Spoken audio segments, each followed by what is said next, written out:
Après ces 40 jours, toi tu vas t'accoucher. Ce qu'on a combattu là, c'est qu'on disait qu'à ton monde à monter, à ton signe à monter, Dieu a dit ceci, quels que soient les combats que tu vois, tu vas toucher cela. On a même un temps, je continue à dire, pour enlever la confusion. Lorsqu'une femme s'accouche, il y a deux choses qui annoncent l'accouchement. Le premier, c'est de l'eau. Le deuxième, c'est le sang. Si vous voyez l'eau, vous voyez le sang, ça signifie que l'enfant ne va pas tarder à sortir. Je vais dire à quelqu'un, Dieu m'a mandaté de dire ceci. À la croix de Golgotha, il y a deux choses. Le premier, lorsqu'on a percé ses cordes, il y a deux choses qui sont. Le premier, c'était de l'eau. Le deuxième, c'était le sang. Lorsque l'eau se le sang c'est lorsque l'humanité a changé. Lorsqu'une femme veut s'accoucher, il y a la douleur. À la croix, Jésus avait la douleur. Maintenant que je prêche, tu as la douleur dans un domaine. Tu as la douleur de nos femmes n'est pas une maladie. La douleur de nos femmes, ça annonce quelque chose. Comment Dieu peut amener la bénédiction d'un enfant par la douleur? Même toi qui m'entends, tu as la douleur quelque part. Cette douleur ne va pas te tuer. Ces combats ne va pas te tuer. Ça t'annonce seulement la grandeur, la profondeur, la largeur, la puissance de ce qui va se manifester.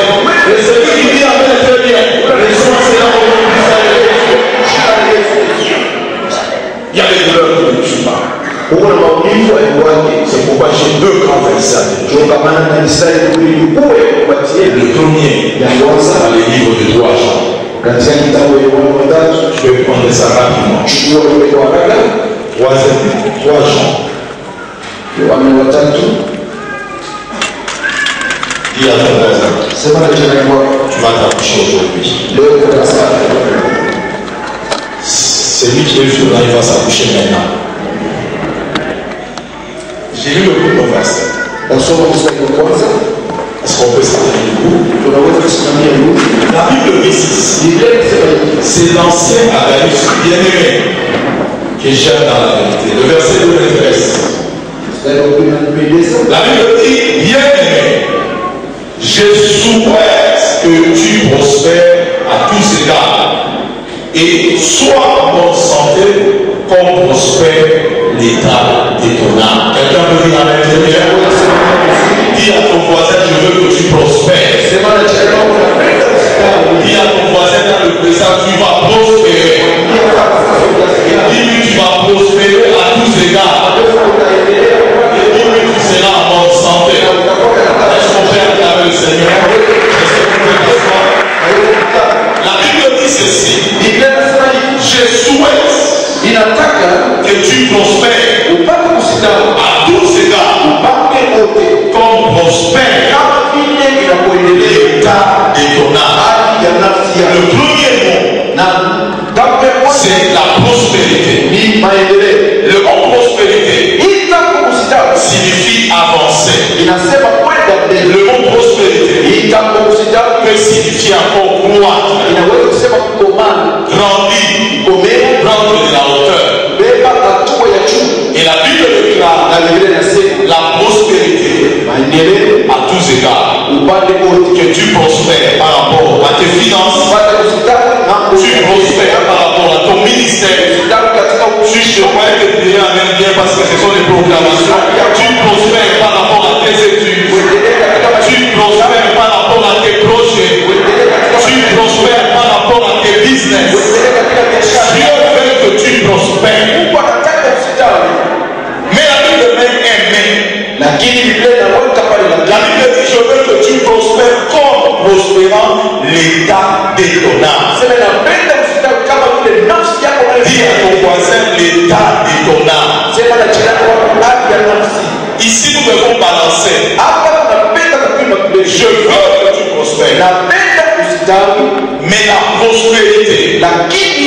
matérielle, la prospérité, dans un domaine de ta vie, d'abord,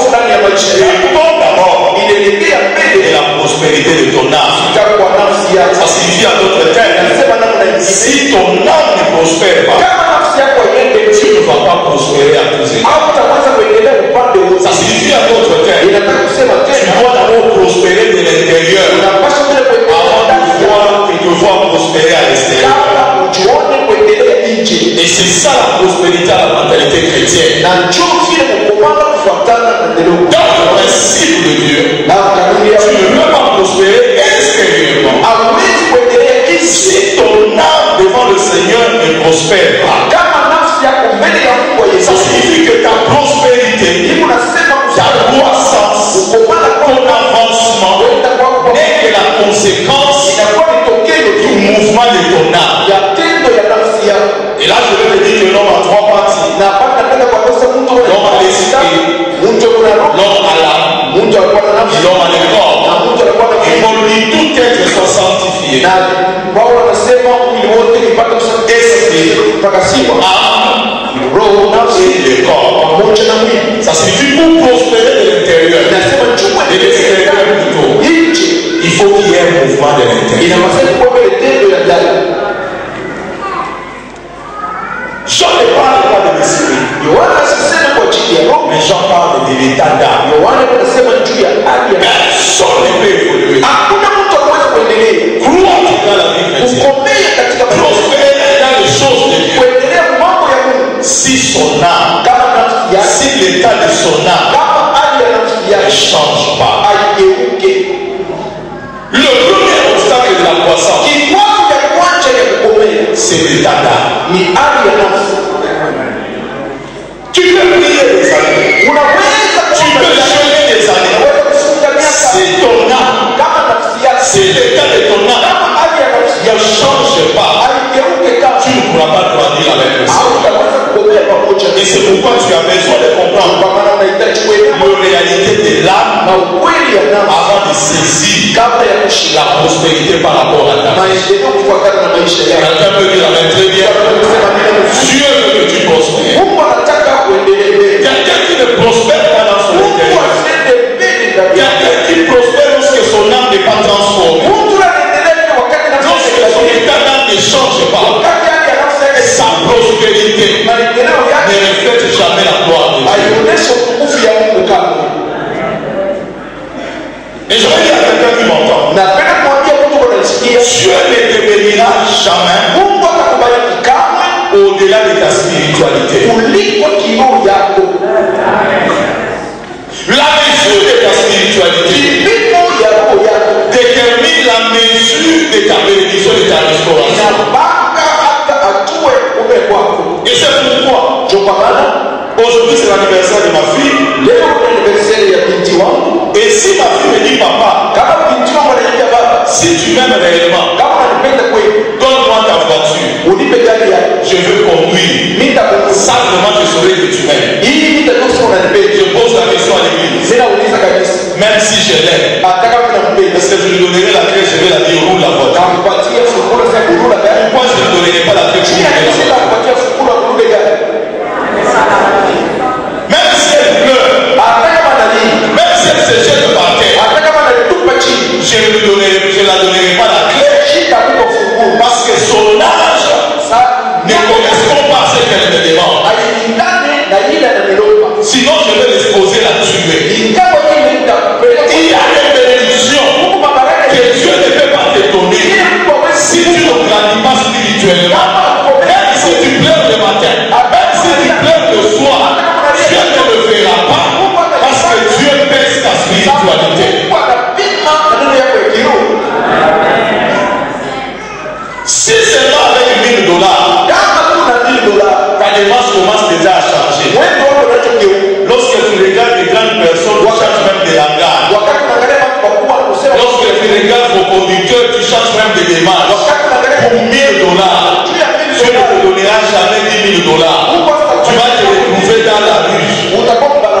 Et c'est pourquoi la mesure de ta bénédiction dépend de ta spiritualité. Et c'est pourquoi je suis venu te dire, ton âme doit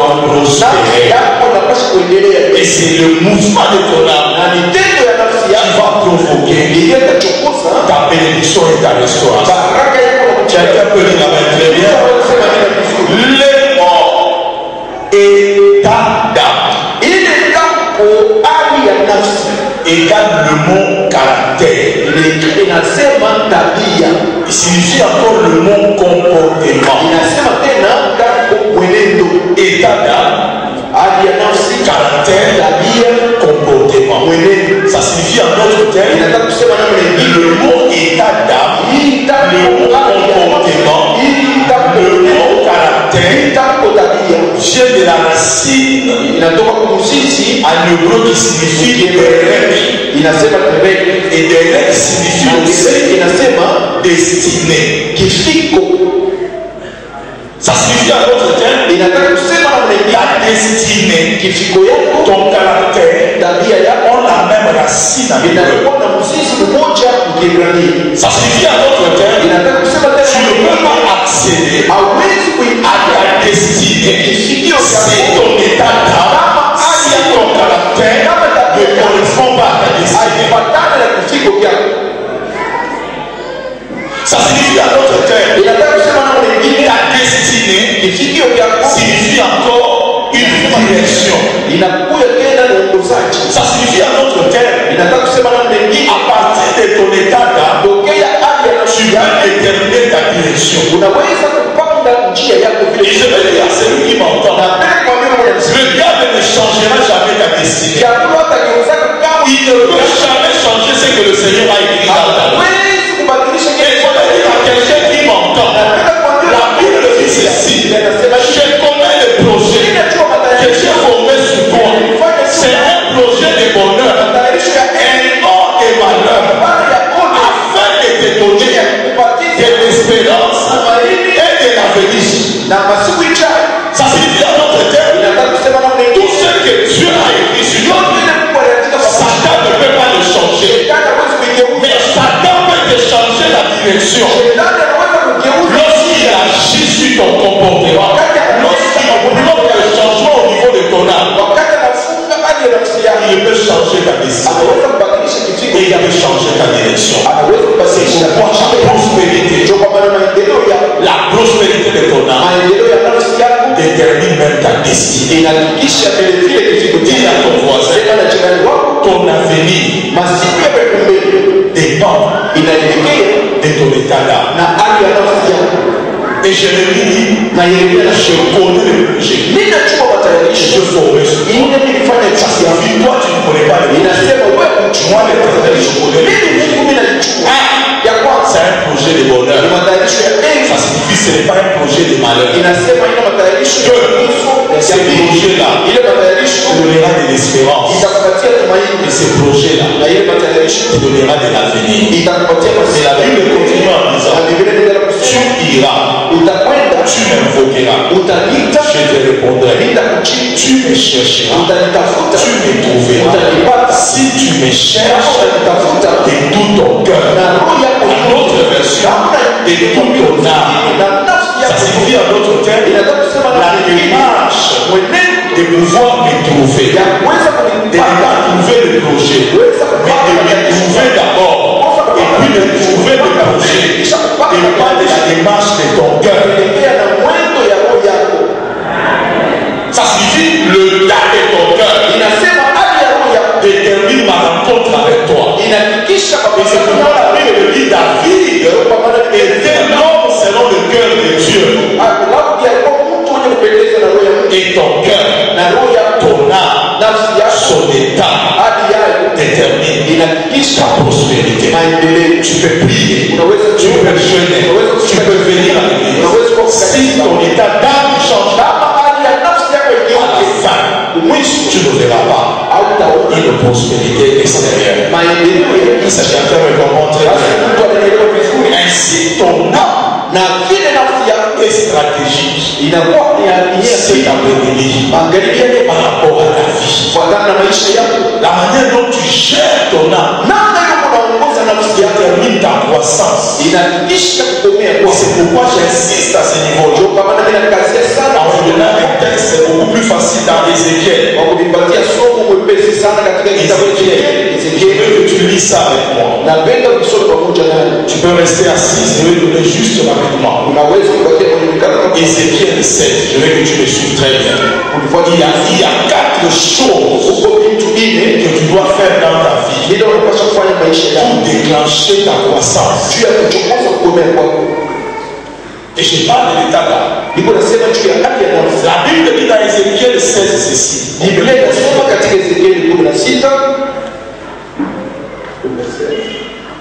À partir du premier verset, la parole de l'Éternel me fit adresser en ces mots. Fils de l'homme, faites connaître à Jérusalem ses abominations.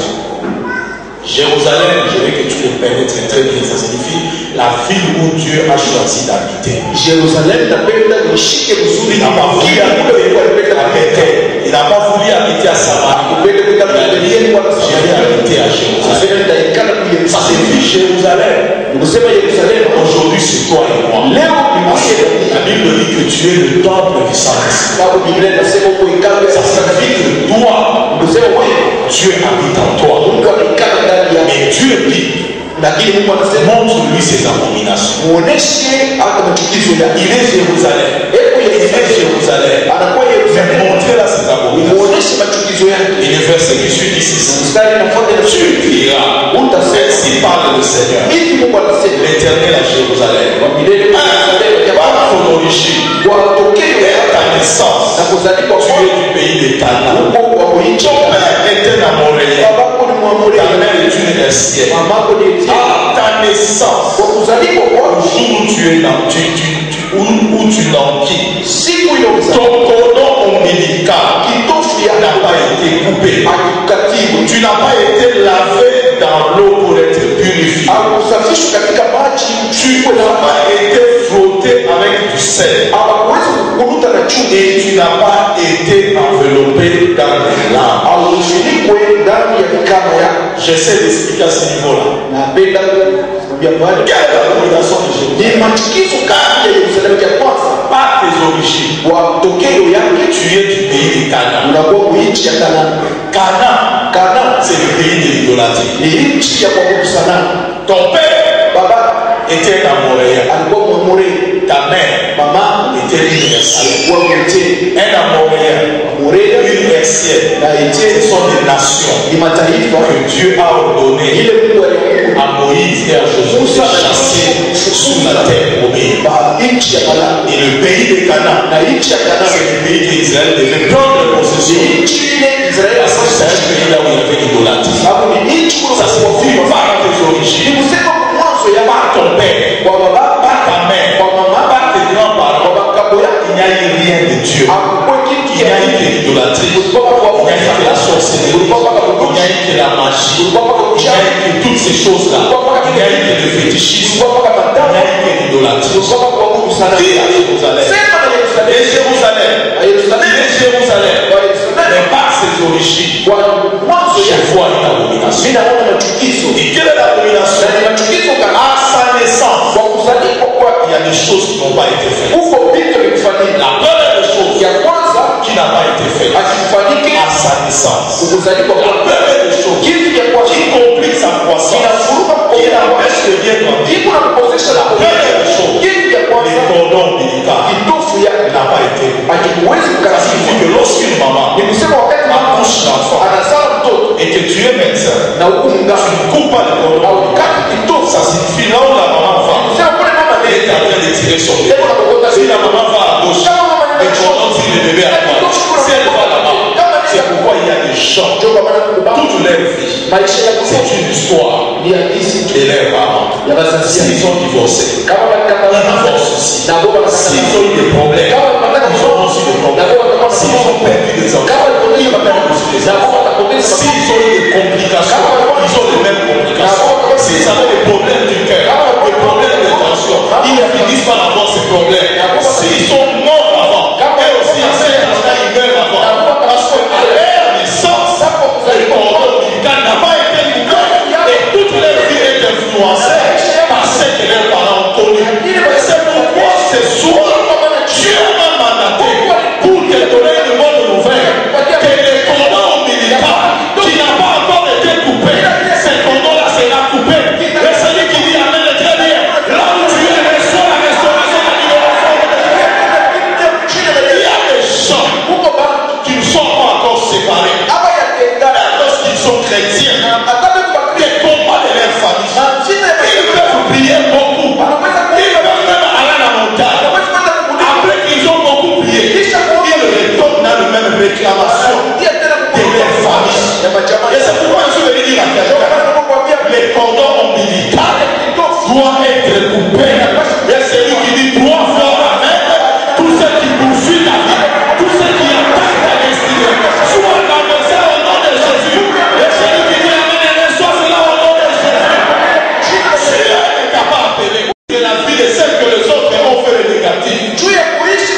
jusqu'au jour où lorsqu'elle est venue, il a été amené par une autre sœur en plein culte. Le Saint-Esprit m'a dit, le problème de cette sœur, sa stérilité est due au sang de sa famille. Tous les combats qu'elle a, des avortements qu'elle fait, c'est lié à ce sang-là. Puis seulement pour elle. Et lorsque tu prieras pour elle, je vais arrêter cette influence-là, de ce sang-là familial, au travers lequel elle a des combats. Et c'est comme ça que j'ai posé la question au Saint-Esprit. Comment je vais procéder? Dieu m'a dit, sépare du lien du cordon ombilical. Et j'ai demandé comment je peux le séparer. Papa, le Saint-Esprit me dit, question toi tu es médecin. Lorsqu'une femme s'accouche, comment tu la sépares de sa mère? Je dis, j'utilise soit les ciseaux, soit j'utilise le bistouri. Et Dieu m'a dit, n'est-ce pas, il est écrit dans Hébreu 4, et ma parole est vivante, ma parole est efficace, ma parole est plus tranchante, plus que même un couteau à tous les tranchants, capable de les séparer, moi les jointures, capable de les séparer, esprit et âme. Il dit, utilise la puissance de la parole, déclare la séparation, tu verras les choses changer. C'est pourquoi tout celui qui dit amen est très bien. S'il y a la malédiction qui te suit, s'il y a des choses qui se répètent, au travers de la puissance de la parole, donne la séparation. Celui qui dit trois fois amen, là où tu es, tes frères sont séparés. Après la séparation, la soeur est partie en Afrique du Sud avec son mari. Arrivée en Afrique du Sud, elle devait faire l'insémination. Elle devait faire l'insémination.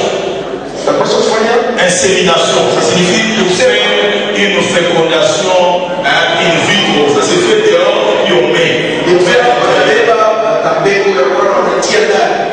De l'extérieur, là après, on féconde au remet. Et lorsqu'il est arrivé, le médecin l'a regardé. Il a dit, vous devez faire des examens. Des examens normaux, le sang, le groupe sanguin. Lorsqu'il a fait les examens, le médecin a constaté qu'il était déjà enceinte. Tu viens chercher l'enfant alors que tu as déjà un enfant. Et Marie était médecin aussi. Il était dépassé de voir que l'enfant était déjà là à cause d'un sang qui a été pollué.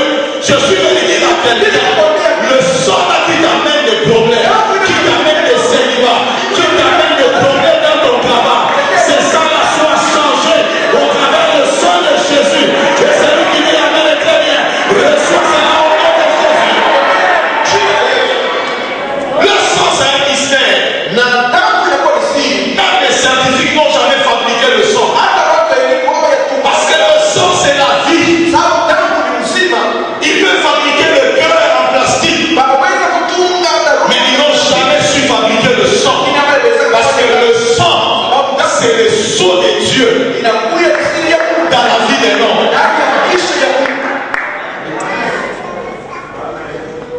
Les hommes n'ont jamais vu le sang. Parce que dans les corps, il n'y a pas le sang.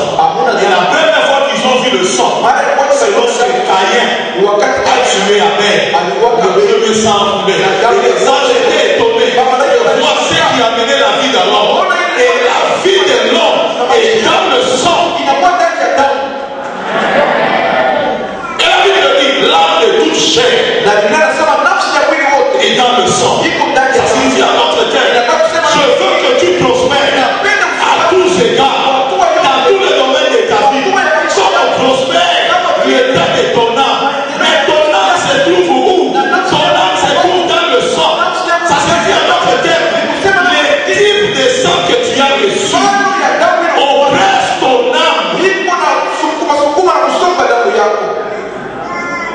Si c'est un sang de la sorcellerie, si c'est un sang où on a fait des pactes de sang, ça signifie le sang que tu as hérité là, qui est entre les mains de Satan, de génération en génération.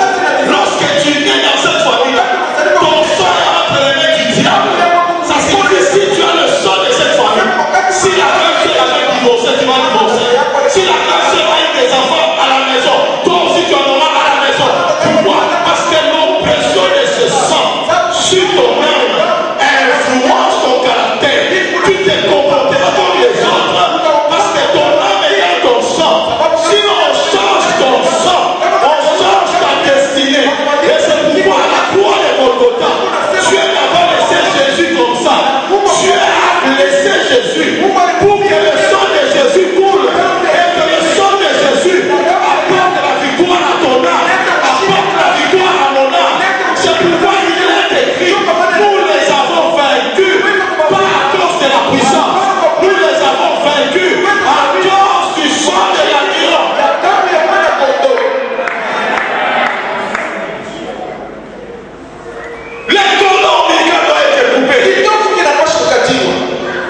qui est allé voir un féticheur. Il a dit au féticheur, je veux avoir de l'argent, beaucoup d'argent. Le féticheur lui a dit, amène-moi le sang d'un membre de ta famille. Et on dit, comment je vais prendre le sang de mon frère? Je ne saurais pas le prendre. Le féticheur lui a dit, tu n'as pas besoin d'aller prendre son sang. Parce que le sang que toi tu portes, c'est aussi son sang. Je prendrai son sang, ton sang, et je veux le prendre. Automatiquement, j'ai compris que nous sommes liés à la famille. Dans les grandes familles, par des oncles et des tantes, par des liens de sang. Et lorsque quelqu'un est dans ta famille, tu n'as pas besoin de venir prendre ton sang. Son sang peut identifier ton sang. Mais malheureusement pour cet homme-là, lorsqu'il est allé prendre le sang de son frère était quelqu'un qui était né de nouveau. Il avait accepté comme Seigneur et Sauveur Jésus. C'est un nom qu'il est écrit à tous ceux-là qui l'ont reçu, à tous ceux qui croient en son nom. Il leur a donné le pouvoir de devenir enfants de Dieu, lesquels ne sont nés ni de la volonté des hommes, mais de la volonté de Dieu. Et lorsqu'il a amené son sang, le féticheur a regardé son sang, il n'a pas pu localiser son frère, parce que son frère n'avait plus le sang de leur famille. Son frère avait un autre sang, qui était le sang de Jésus. Qui était le sang de Jésus. Et ce Seigneur-là est devenu fou. Il est devenu fou. Je veux dire à quelqu'un, ce soir, que Jésus change ton sang. Même si on te cherche dans la sorcellerie, on te cherche dans la magie, on ne va pas te trouver. Jésus a changé ton sang. Je dis à l'église, Jésus a changé ton sang. Je dis à quelqu'un, Jésus a changé ton sang. Le sang de la malédiction, le sang du célibat, le sang des avortements, le sang de la malédiction est tombé. Et celui qui dit trois fois Amen, reçois cela au nom de Jésus. Le lien de sang, c'est un lien qui est très compliqué. Parce que le sang a plusieurs significations. Dans le sang, il y a la vie. Tous les organes du corps ne peuvent pas recevoir la vie si le sang n'arrive pas. Et lorsque vous prenez un chien, vous fermez sa queue très fort. Après 3 jours, la partie qui ne reçoit pas le sang va tomber. Ça signifie que le sang symbolise la vie et réfère la vie dans tout le domaine de la vie. Dans le sang, il y a des anticorps. Tout ce qui a comme microbe, lorsque ça entre, il y a ce qu'on appelle des globules blancs qui sont des systèmes de défense. Ça passe par le sang. Le sang joue plusieurs rôles. Et c'est pourquoi Ézéchiel a dit l'abomination. C'est qu'il y a le sang de sa famille qui vient. Et ça, où on a fait des alliances, où on a donné des postérités de génération en génération à Satan. Et Dieu m'a dit ce soir, toi qui m'entends, toi tu vas faire une exception. Tu jugeras dans la vie de Christ. Le sang, c'est aussi un moyen d'identification. Si vous commencez à contester, il n'est pas l'enfant de tel, il n'est pas l'enfant de tel. La fourniture ferait aller chercher dans le sol la ressemblance. Vous commencez à comparer les groupes sanguins. Comme cette soeur-là qui trompait son mari. Il trompait. Et le jour où l'enfant n'avait plus du sang, on commence à chercher à prendre le sang du papa. On trouve que le sang du papa ne correspond pas au sang de l'enfant. Le médecin lui pose la question à ta femme, où est-ce qu'elle a trouvé cet enfant-là? Et c'était arrêté ce jour-là. Parce qu'au travers le sang, on fait identifier tes origines. Et c'est pourquoi lorsque le sang est changé, et que tu mets le sang de Jésus, tu n'es pas quelqu'un qui devient terrestre, c'est quelqu'un qui devient céleste. Dieu devient ton Père. Tout ce qui affecte la vie du Père, du Fils, du Saint-Esprit commence à affecter ta vie. On t'identifie à partir du ciel.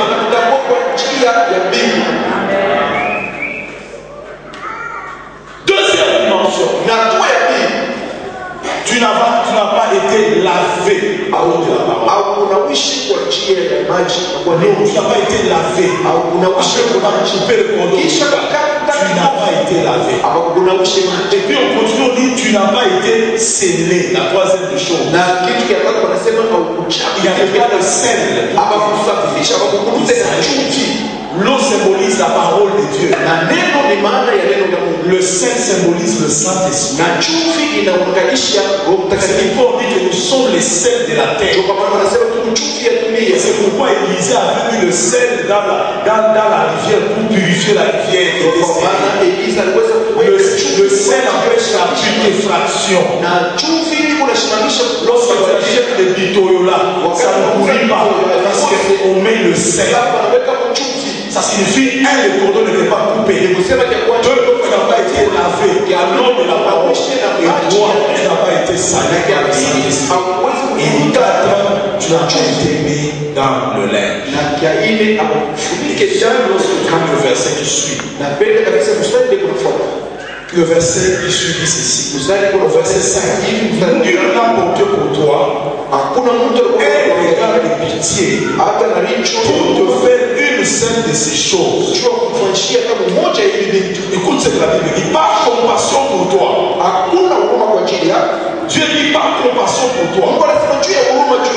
Mais tu as été jeté dans un champ les jours de ta naissance parce qu'on a fait horreur de toi. Verset 6 dit ceci. J'ai passé près de toi. Je t'ai aperçu, tu baignais dans ton sang. Et je t'ai dit, vis dans ton sang. Il répète encore, je t'ai dit, vis dans ton sang. Dis à ton voisin, vis dans ton sang. Dis encore, vis dans ton sang. Ça signifie ne vis pas dans le sang des Amoréens. Ne vis pas dans le sang des Hersiens. Vis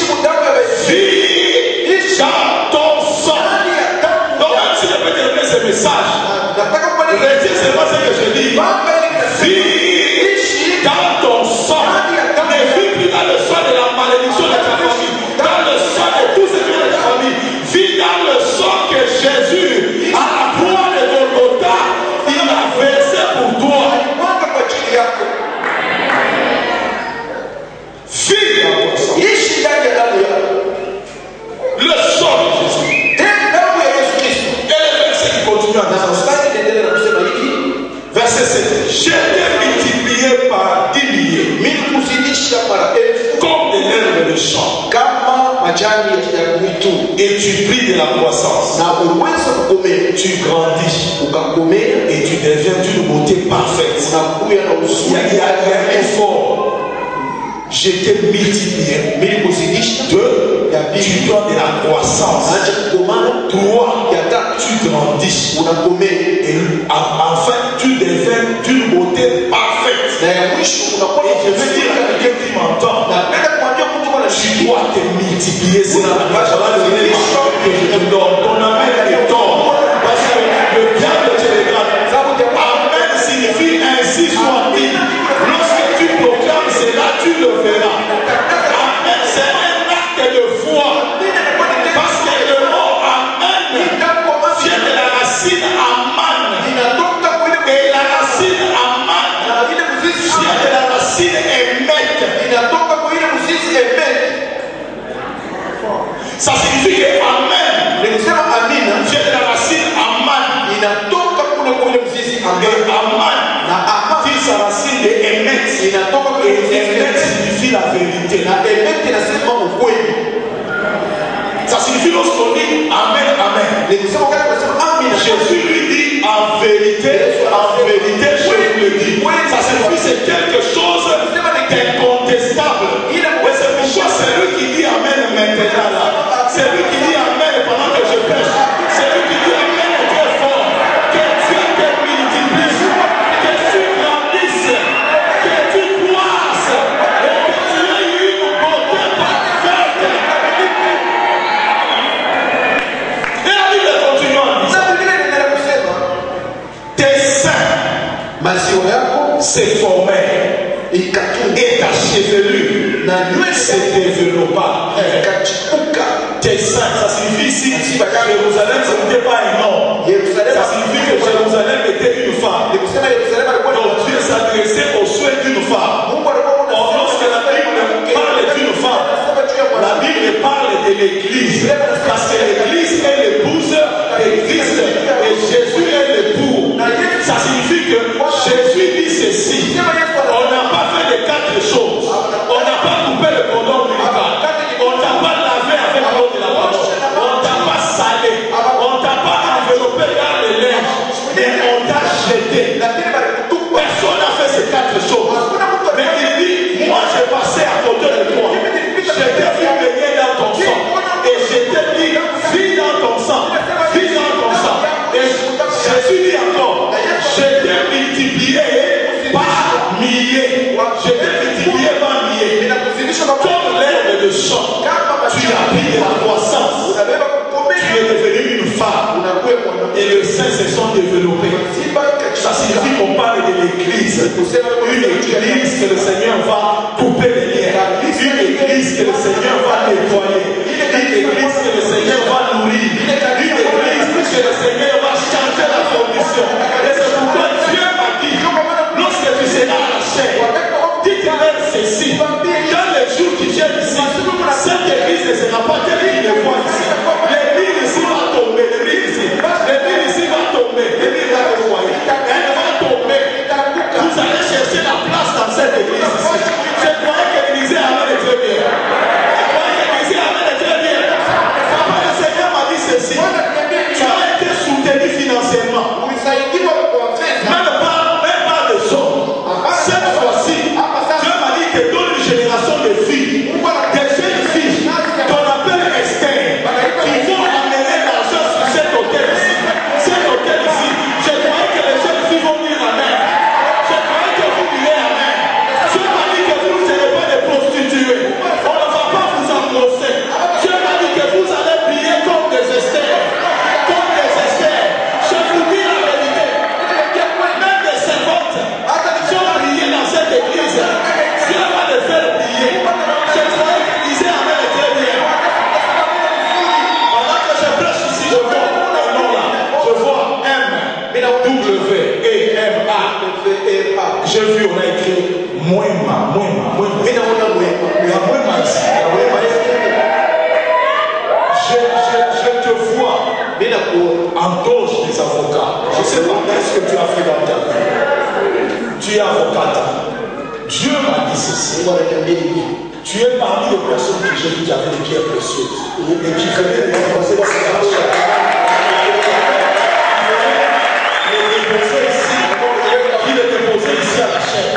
Dieu m'a dit, tu vois cette personne-là, et il est parmi les filles qui vont soutenir les ministères des papas à cette échéance. Et il fait ça tel que je vous l'ai dit. Tel que je vous l'ai dit.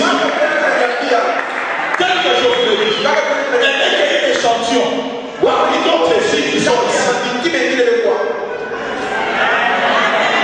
Je croyais que tu là, même si tu es sûr. Le sang de la famille, la malédiction de la famille n'aura pas de pouvoir sur votre vie. Il y a des grâces que Dieu est en train de déverser dans l'église ici. Pendant que je parle ici, il y a l'eau de la parole qui est en train de te purifier. Il y a du sel qui est en train d'affecter ta vie. La puissance du Saint-Esprit. Et celui qui y avait très bien, sois salé.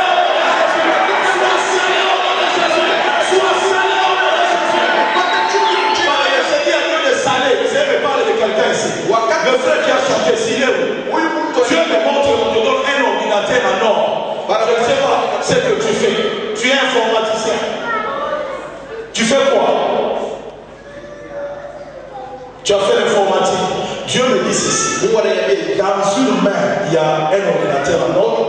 Dans l'autre main, je vois, tu es en train de tenir une guitare. Dieu m'a dit la vie à toi dépendra de deux choses. D'un côté, l'ordinateur, ça signifie les études que tu as faites. Dieu va te bénir, te donnera du travail, ça amènera la richesse pour financer la guitare que tu tiens. Et Dieu me dit, il te donne une grâce parce que je vois les anges descendre sur toi. Dieu m'a dit ta grâce de moi sera accompagnée par l'inspiration. Tu vas commencer à composer. Tu vas commencer à composer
changer même l'histoire de ta postérité.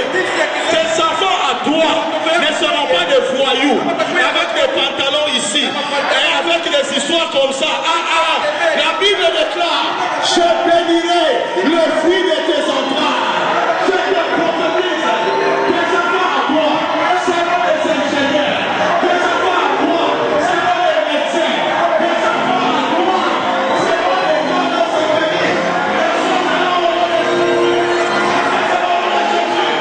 Je déclare la stérilité. N'entrera jamais dans ta vie. La stérilité n'opérera jamais dans ta vie. Et c'est pourquoi là où tu es, si tu avais le problème de maternité, reçois la restauration. Non seulement que tu auras un enfant, mais tu auras même des jumeaux. Je le prophétise.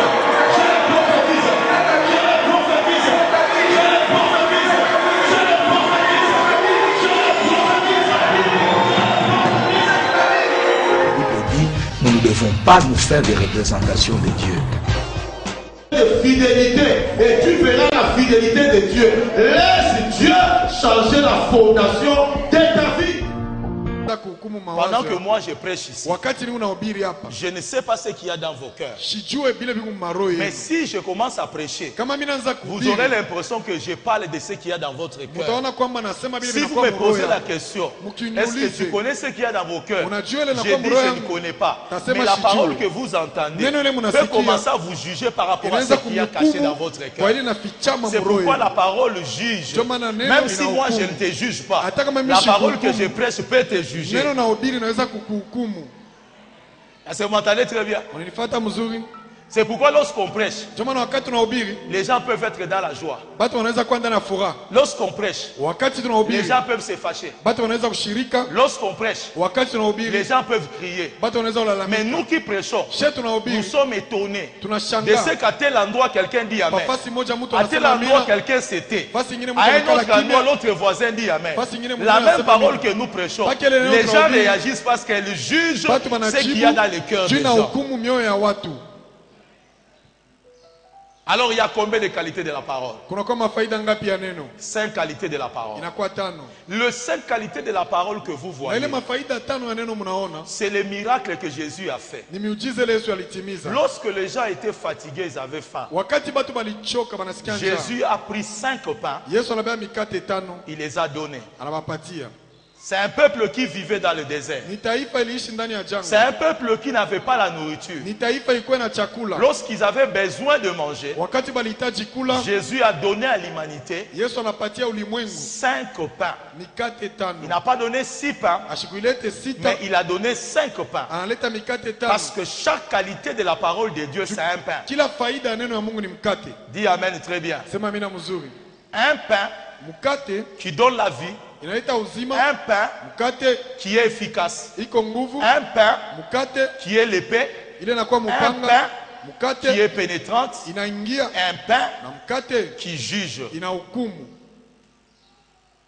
Le 5 pains que le Seigneur a donné à l'humanité, c'est encore 5 ministères de la parole de Dieu. Le premier, ce sont les ministères de la parole apostolique. Le deuxième, c'est le ministère de la parole prophétique. Le troisième, c'est le ministère de la parole évangélique. Et le quatrième, c'est la parole pastorale. Et cinquième, c'est la parole des docteurs. Dieu a donné à l'église 5 ministères qui constituent 5 pains. Quelqu'un peut dire Amen très bien. C'est grâce à tu nous lis les 2 versets. Job 32. Mais en réalité dans l'homme c'est l'esprit, le souffle du Tout-Puissant qui donne l'intelligence. Ce n'est pas l'âge qui procure la sagesse, ce n'est pas la vieillesse qui rend capable de juger. Dans l'homme, c'est le souffle. Et dans d'autres versions, on dit, toujours dans les livres de Job, l'esprit de l'Éternel m'a animé, m'a créé, et le souffle de Tout-Puissant m'a animé. L'Esprit de l'Éternel m'a créé, mais le souffle du Tout-Puissant m'a animé. Chaque fois que le Seigneur restaure la vie d'une personne, Dieu utilise la parole et Dieu utilise le souffle. Chaque fois qu'il utilise la parole opère dans 5 dimensions, dans 5 caractéristiques et dans 5 services. Mais lorsqu'il utilise l'esprit, l'esprit travaille dans 2 dimensions. La première dimension, c'est l'esprit qui nous crée. Lorsque quelqu'un vient à Dieu, il est né en esprit. C'est l'image de Jésus qui est né dans le ventre de Marie. Marie a demandé à l'ange comment cela se passera-t-il. L'ange lui a dit ceci: comment ça va s'arriver pour que tu aies un enfant, toi tu es vierge? Il dit l'Esprit de l'Éternel viendra et l'Esprit de Dieu te couvrira. Alors tu auras un enfant. Cet esprit qui couvre Marie, c'est cet esprit qu'on appelle le souffle qui crée. C'est la première dimension de l'esprit. Lorsque vous venez à Christ, vous recevez la première dimension de la parole. Vous recevez aussi la dimension de l'esprit. Mais cette première dimension vous crée. C'est comme un bébé qui est dans le ventre de sa mère, qui est créé par l'esprit. Lorsque le bébé naît, le bébé maintenant doit être animé. Lorsque le bébé est né, ses poumons ne fonctionnent pas. Lorsqu'il naît de sa mère, le premier air qui entre dans le poumon de l'enfant, c'est le souffle qui anime l'enfant et l'enfant pousse un cri. Ce qui fait que dans les choses de Dieu, il y a l'esprit qui crée, il y a aussi l'esprit qui anime. Et ce qui fait que chaque fois que Dieu veut changer la vie d'une personne, le Seigneur utilise 2 dimensions. C'est lui de la parole. Soit ça peut être apostolique, ça peut être prophétique, ça peut être évangélique, ça peut être pastoral, ça peut être des docteurs. Il y a des gens qui ont reçu la parole par des apôtres, d'autres l'ont reçu par des prophètes, d'autres l'ont reçu par des évangélistes, d'autres l'ont reçu par des pasteurs. Mais qu'à cela ne tienne, que tu ne reçoives pas le pasteur, tu ne reçoives pas des évangélistes, tu as reçu la parole dans une autre dimension. Et le Saint-Esprit aussi se manifeste dans ces 2 dimensions. L'Esprit qui vient te créer et l'Esprit qui vient t'animer dans le ministère, qui vient t'animer dans les choses de Dieu. Ça signifie que leur bénédiction dépassait la bénédiction de ceux-là qui devaient servir. Ça signifie qu'un sacrificateur a toujours une double portion. S'il est patient dans les ministères, d'où vient que nous les serviteurs, nous voulons manger pendant que nous distribuons? D'où viennent ces habitudes-là dans les églises, dans le ministère? On doit être patient. Distribuons d'abord le pain. Nous mangerons à la fin une double portion, plus que même ce que nous avons donné. Et c'est pourquoi il faut la patience. Lorsque Dieu nous appelle au ministère, lorsque Dieu nous appelle à le servir, il faut la patience. Je vais dire à quelqu'un qui est dans le ministère, il y a un panier qui t'attend. Il y a tout un panier plein de pain et de poissons qui t'attend. Ne sois pas pressé. Marche avec ton Dieu. Crains ton Dieu. Que mon Dieu bénisse ta journée. Que mon Dieu bénisse ton dimanche. Que mon Dieu se souvienne de toi. Que mon Dieu te donne le pain. Que mon Dieu te donne le poisson. Je prophétise cette semaine. Celui qui va s'asseoir, tu ne manqueras pas le poisson. Tu ne manqueras pas le pain. Celui qui dit amen très bien. Reçois cela au nom de Jésus. Je parle à quelqu'un qui va s'asseoir. Cette année, si tu t'assois, tu ne manqueras pas la bénédiction. Ainsi dit l'Éternel. Est-ce que tu peux acclamer très fort le Seigneur?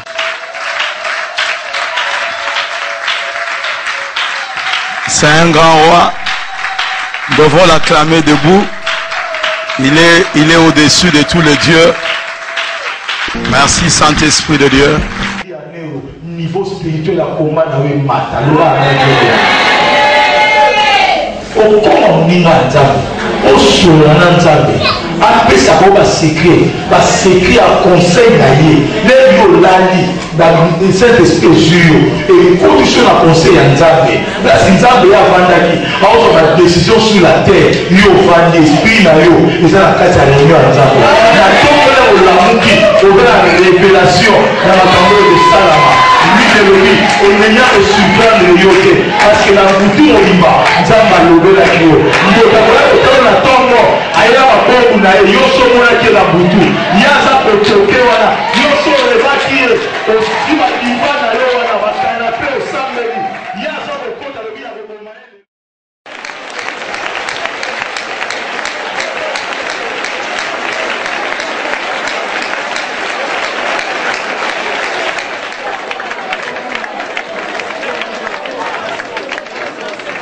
Pourquoi il était présent? Moi la vengeance et à moi la rétribution. Nous sommes pendant un temps où ton silence, c'est une preuve de la victoire.